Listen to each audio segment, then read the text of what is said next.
नमस्कार, मैं हूं कुलदीप सिंह और आप देख रहे हैं पल पल राजस्थान। अगर आपने हमारा चैनल सब्सक्राइब नहीं किया है तो जल्दी से चैनल को सब्सक्राइब करें ताकि प्रदेश और उदयपुर संभाग की तमाम खबरों से आपको रूबरू करवा सके। तो चलिए खबरों का सिलसिला शुरू करने से पहले नजर डालते हैं अब तक की सुर्खियों पर। बांसवाड़ा में महिला के साथ हुआ गैंगरेप, एक आरोपी गिरफ्तार, अन्य की तलाश जारी।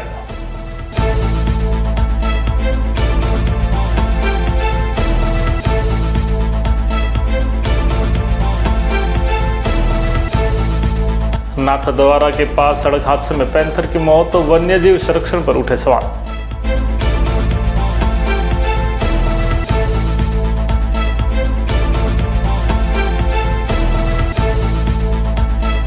सैटेलाइट हॉस्पिटल में व्यवस्था भगवान भरोसे, चारों तरफ गंदगी का आलम।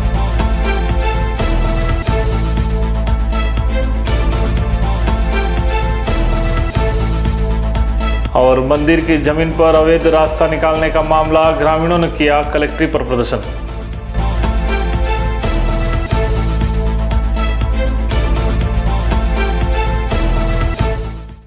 तो चलिए सबसे पहले बात करते हैं बांसवाड़ा में हुए गैंगरेप की। बांसवाड़ा जिले के गढ़ी थाना क्षेत्र में एक महिला के साथ गैंगरेप का मामला सामने आया है। मामला सामने आते ही पुलिस ने त्वरित कार्रवाई करते हुए एक आरोपी को गिरफ्तार किया है, जबकि अन्य आरोपी की तलाश जारी है। पीड़िता ने बुधवार को गढ़ी थाने में एक लिखित रिपोर्ट दर्ज कराई, जिसमें अर्थुना थाना क्षेत्र के हड़मतिया गांव निवासी मनीष कतीजा सहित अन्य आरोपियों पर सामूहिक बलात्कार का आरोप लगाया गया है। मामले की गंभीरता को देखते हुए पुलिस ने तुरंत जांच शुरू की और आरोपी की तलाश में जुट गई।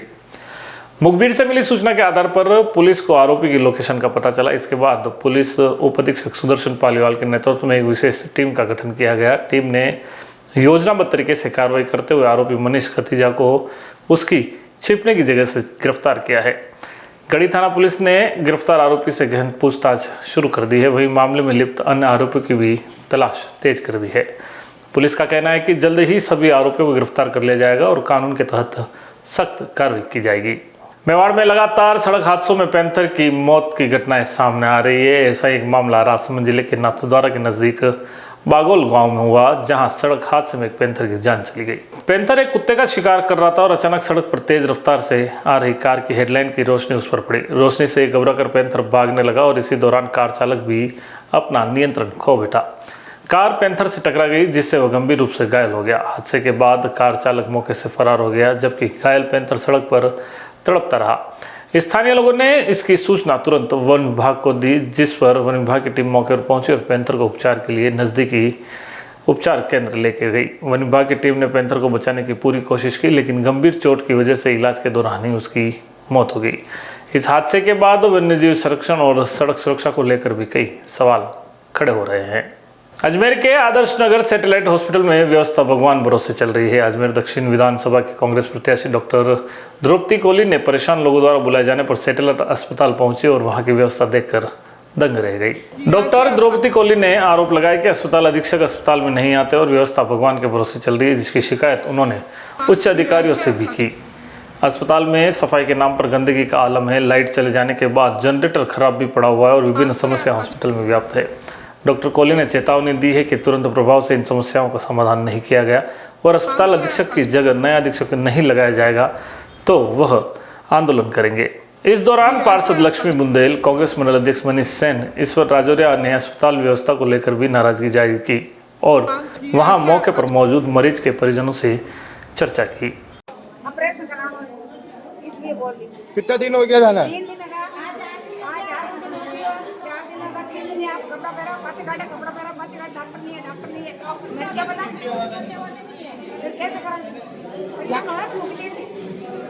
आपका नाम बताओ। नाम? आज देखिए हम राजकीय सैटेलाइट चिकित्सालय जो आदर्श नगर में है वहाँ पर उपस्थित हुए हैं और कई यहाँ के पेशेंट्स के फ़ोन आ रहे थे कि यहाँ पर बहुत समस्या है। तो यहाँ आकर पता चला कि सबसे पहली चीज़ तो इस हॉस्पिटल के अंदर जो अधीक्षक लगाए हुए हैं वो अधीक्षक यहाँ पर मौजूद नहीं रहते हैं। वो हमेशा जेएलएन रहते हैं या खुद के प्राइवेट चिकित्सालय में रहते हैं। अधीक्षक यहाँ उपस्थित नहीं होते हैं। अधीक्षक का काम होता है कि हॉस्पिटल की सारी व्यवस्थाओं को व्यवस्थित करना। कोई डॉक्टर अगर छुट्टी पे है तो उसकी जगह दूसरा डॉक्टर की व्यवस्था करना, अस्पताल में मरीजों के लिए पानी की व्यवस्था करना, बिजली की व्यवस्था नहीं है तो जनरेटर की व्यवस्था करना, क्या जनरेटर चालू है कि नहीं है, ये सारी व्यवस्थाएं अधीक्षक के अंडर में आती हैं। आज भी ऐसा ही मामला देखने को मिला है कि जितने भी यहाँ पर आज गायनिक के जो मरीज़ हैं वो गायनिक के मरीज़ सब यहाँ एडमिट है, करीब 6 मरीज़ थे और सभी को ये कह दिया गया कि भाई आज एनेस्थीसिया वाले डॉक्टर नहीं है, इसलिए आप लोग जनाना चले जाएं। अब आप बताइए, जनाना जाने का मतलब है यहाँ से 1 घंटे का रास्ता है और इस बीच में मरीजों के साथ कुछ भी हो सकता है, जबकि सारी सुविधाएं सरकार ने यह व्यवस्था दे रखी है कि गायनिक के साथ में एनेस्थीसिया की यहाँ पर ड्यूटी रहेगी। अगर यहाँ एनेस्थीसिया वाला छुट्टी करता है तो उसकी जगह जेएलएन से एनेस्थीसिया का डॉक्टर यहाँ आना चाहिए, परंतु अधीक्षक की लापरवाही के कारण और उनकी मनमानी के कारण यहाँ पर एनेस्थीसिया का डॉक्टर न होने के कारण आज 6 मरीजों ने यहाँ पर बहुत ज़्यादा सफ़र किया। इसकी जानकारी जब हम जनप्रतिनिधियों को और हमारी द्रौपदी जी को, पार्षदों को मिली, उसके बाद हम यहाँ मौके पर पहुँचे। हमने अधीक्षक से भी बात करी, अधीक्षक ने साफ इनकार कर दिया यहाँ आने से, उनको आने का बिल्कुल समय नहीं है। तो ऐसे अधीक्षक हमारे को नहीं चाहिए जो अस्पताल की व्यवस्थाओं को सुचारू रूप से नहीं चला सकते, ऐसे अधीक्षक नहीं चाहिए हमें। तो हमने अनिल सामरिया जी से, हमारी बहन जी ने अनिल सामरिया जी से भी बात करी है जो जेएलएन के हेड, उन्होंने हमें आश्वस्त किया है कि हम आपकी जायज़ मांगे और हम इसको पूरा करेंगे और इन्हें तुरंत तत्काल प्रभाव से हटाएंगे। अगर नहीं हटाया जाता है तो हम आंदोलन करेंगे। आपका नाम? डॉक्टर ईश्वर राजौरिया, वार्ड नंबर 43। कुछ लोगों ने फोन किया यहाँ की व्यवस्था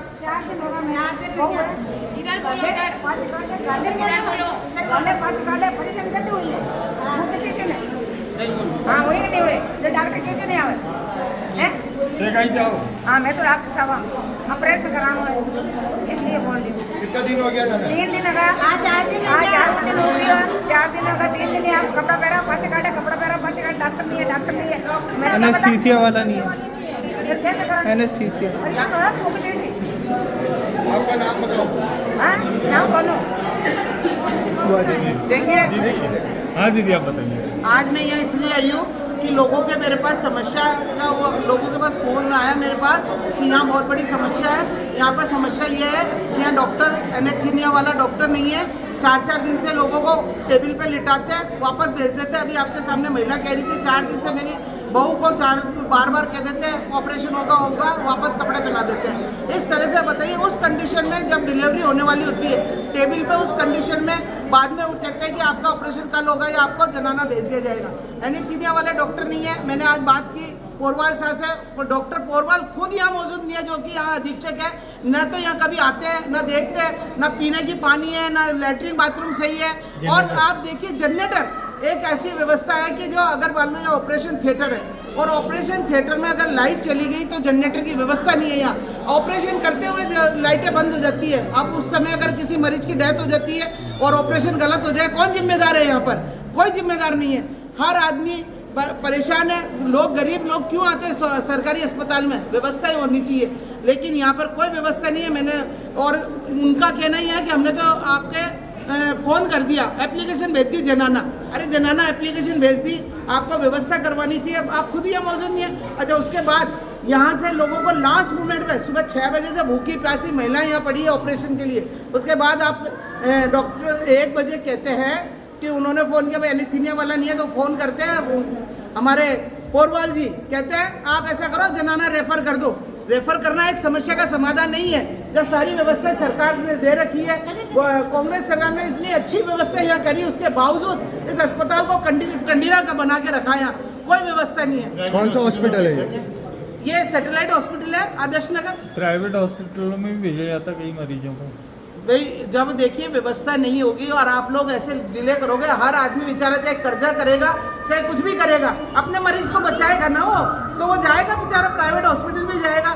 जब यहाँ से कह देंगे कि आप जनाना जाओ, वहाँ जाओ, तो परेशान होकर कहीं ना कहीं तो जाएगा। डिलीवरी अभी हुई है उसकी। ठीक, तो डिलीवरी हुई है ना। तो डिलीवरी इस तरह से अभी मैंने फ़ोन किया अनिल सावरिया जी को, तब जाके उन्होंने एनेस्थीसिया वाले को यहाँ भेजा हॉस्पिटल जनाना से।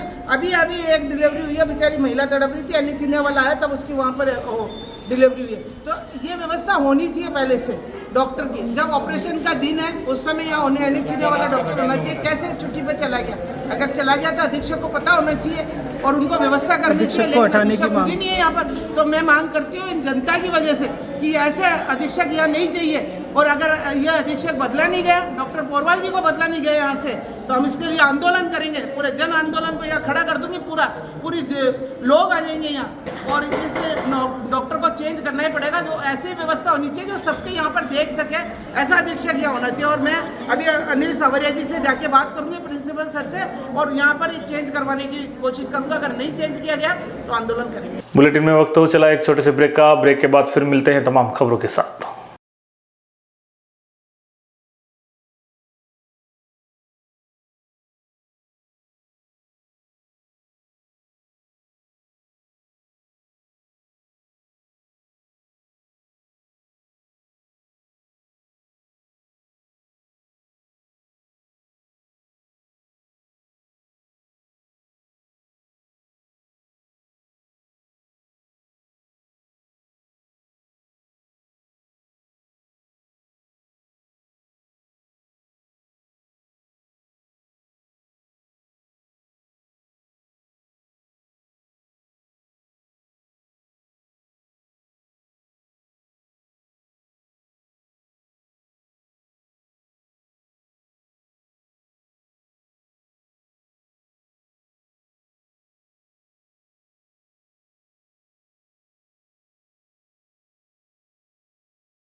पंचरत्न होली धमाका।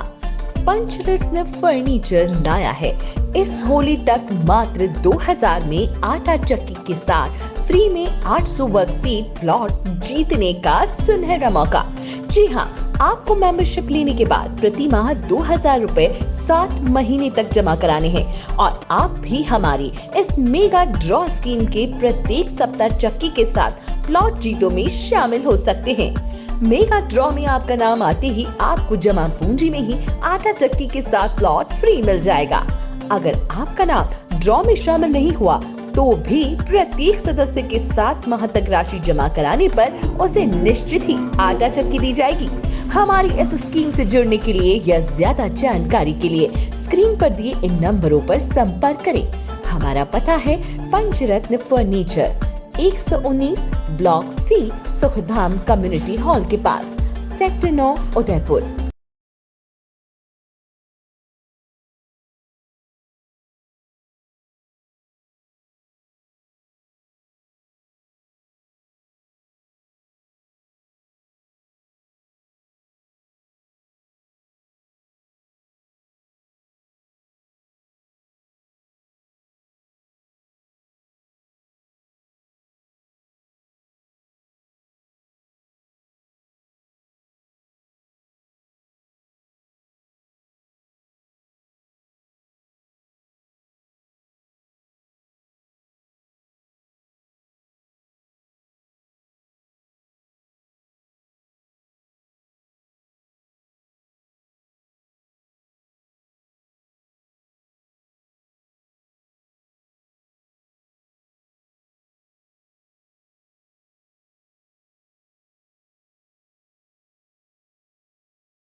नमस्कार, बुलेटिन में एक बार फिर से आपका स्वागत है।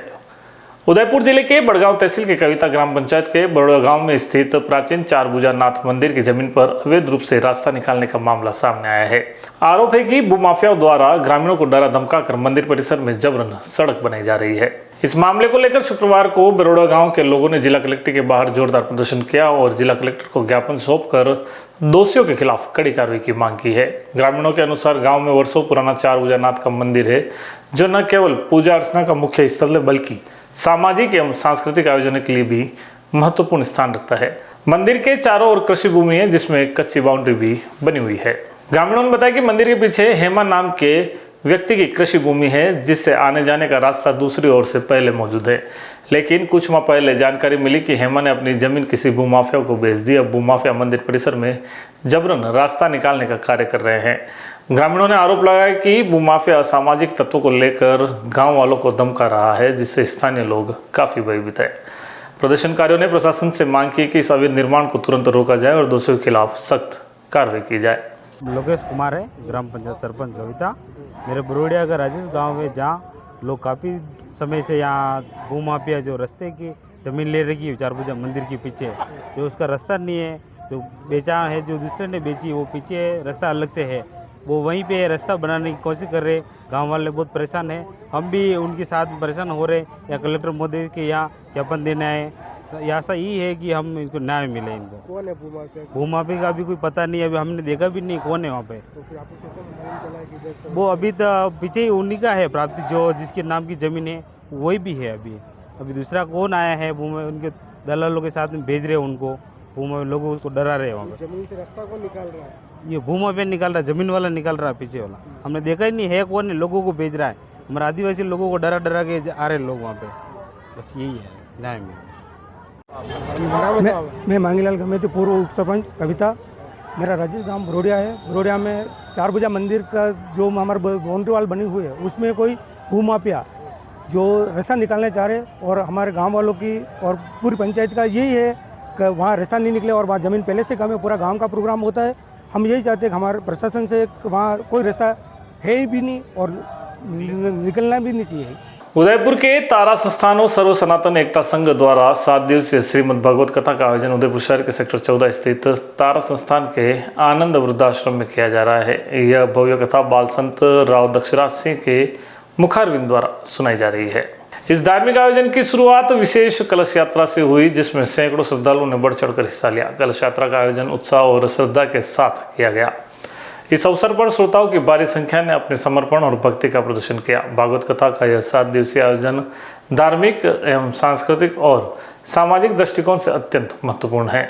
यह आयोजन न केवल आध्यात्मिक उन्नति के लिए है, बल्कि समाज में एकता और भाईचारे की भावना को भी मजबूत करता है। आयोजक तारा संस्थान और सर्व सनातन एकता संघ का मानना है कि इस कथा के माध्यम से भक्तगण भगवान श्री कृष्ण की महिमा से अवगत होंगे और अपने जीवन में सकारात्मक परिवर्तन लाने की प्रेरणा प्राप्त करेंगे।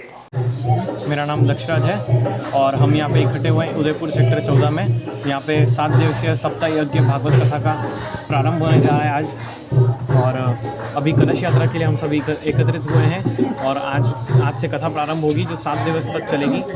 और इस कथा में ये कथा बड़ी अद्भुत कथा है, जिसमें जो सबको सुनने नहीं मिलती है। ये बड़े आप सभी भाग्यशाली हैं जो आप कथा सुन रहे हैं। और ये कथा माँ द्रौपदी देवी आनंद वृद्धाश्रम में चल रही है, और तारा संस्था एवं सर्व सनातन एकता संघ द्वारा ये आयोजित कथा है। इनका मैं बहुत बहुत साधुवाद करता हूँ। समय कितनी बजे से कितनी बजे तक? इस कथा का समय रहेगा 4 से 6 बजे तक का समय रहेगा, और आप सभी पधारें, आपका हार्दिक स्वागत है। और एवं आप सभी अपने अड़ोस पड़ोस में भी जितने हों उनको भी सभी को लेके पधारें। और मैं सर्व सनातन एकता संघ और तारा संस्था का भी बहुत बहुत साधुवाद देता हूँ। इनके द्वारा जो कार्य किया जा रहा है, भागवत कथा का आयोजन किया जा रहा है, कोई साधारण बात नहीं है। ये श्री राधे जी की कृपा है, इसके लिए ये कृपा है, इसलिए ये आयोजन किया जा रहा है। सर्वत्र सनातन एकता संघ का तो मैं अक्सर न्यूज़पेपर में भी आया हुआ है, 2-3 बार मैंने देखा भी है। इनका तिलक के द्वारा इनका जो तिलक अभियान चला था कि सबके सर पे तिलक हो, एवं जो बच्चों के लिए कर रहे हैं कि बच्चों के लिए मतलब इनको धर्म का ज्ञान हो सभी बच्चों को, जैसे अन्य धर्मों में भी होता है सभी बच्चों को, लेकिन हमारे धर्मों में भी ऐसा सब बच्चों को हो, इसके द्वारा इनका जो कार्य किया जा रहा है इसका भी मैं बहुत बहुत साधुवाद करता हूँ। धन्यवाद। उदयपुर में रमजान के पवित्र महीने के तीसरे जुम्मे पर शुक्रवार को उदयपुर शहर की सभी मस्जिदों में अकीदत और इबादत के साथ नमाज अदा की गई। बड़ी तादाद में नमाजी मस्जिदों में जुटे और विशेष नमाज अदा की। इस मौके पर पूरे समुदाय में खासा उत्साह देखा गया। शहर के चेतक स्थित पलटन मस्जिद और चमनपुरा जामा मस्जिद, महावतवाड़ी मस्जिद, मल्लातली, आयड़, सवीना आदि इलाकों की मस्जिदों में दोपहर के वक्त जुम्मे की नमाज अदा की गई। दोपहर में 1 से 2 के बीच मस्जिदों में नमाजों की भारी भीड़ उमड़ी। इस खास मौके पर नन्हे बच्चे अपने नाना दादा के साथ नमाज अदा करने के लिए पहुंचे, वहीं युवा भी पूरे जोश और सफ़ेद लिबास में नजर आए। रमजान की पाकीज़गी और इबादत के माहौल से शहर में आध्यात्मिक उल्लास देखने को मिला। चलते चलते एक बार फिर से नजर डालते हैं अभी तक की सुर्खियों पर। बांसवाड़ा में महिला के साथ हुआ गैंगरेप, एक आरोपी गिरफ्तार, अन्य की तलाश जारी।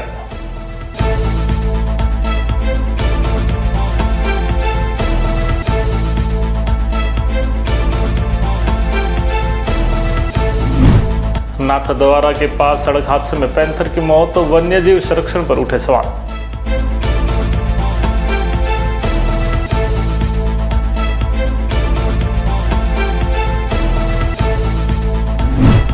सैटेलाइट हॉस्पिटल में व्यवस्था भगवान भरोसे, चारों तरफ गंदगी का आलम।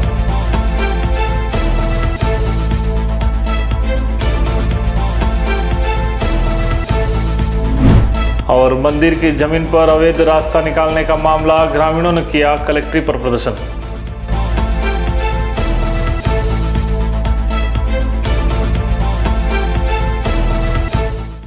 पल पल राजस्थान के इस बुलेटिन में फिलहाल इतना ही। तो दीजिए इजाजत कुलदीप सिंह को और देखते रहिए पल पल राजस्थान। नमस्कार।